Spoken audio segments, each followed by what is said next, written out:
Bagong taon, bagong 50, 100 at 500 polymer bills ang mahahawakan. Silipin ang disenyo at alamin kung saan pwedeng makapagpapalit sa report ni Mariz Umali. May iba na kapag tinanong kung anong gustong matanggap ngayong Pasko, cash o pera ang sagot. Kaya saktong-sakto raw ang ipinasilip ng Bangko Sentral ng Pilipinas ng mga bagong pera. Ipinresenta kanina ng BSP kay Pangulong Bongbong Marcos ang polymer bank notes. Ito ang itsura ng mga bagong polymer bank notes o pera na makikita na natin sa sirkulasyon simula sa susunod na linggo. Bukod sa 1,000 piso kung saan tampok ang Philippine Eagle, tampok naman sa 500 peso bill ang Visayan Spotted Deer, Palawan Peacock Pheasant sa 100 piso at Visayan Leopard Cat sa 50 piso.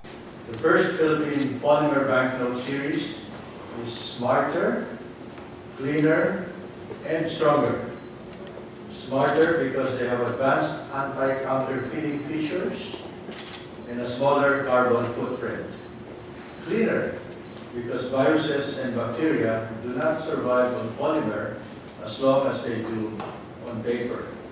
And stronger because they last longer than their paper counterparts.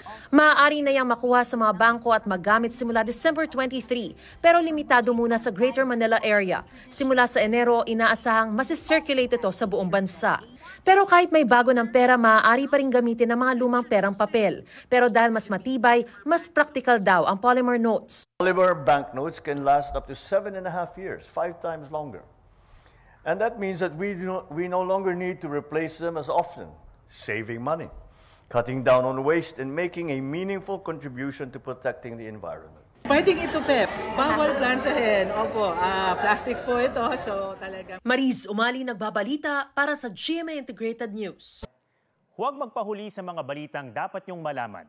Mag-subscribe na sa GMA Integrated News sa YouTube.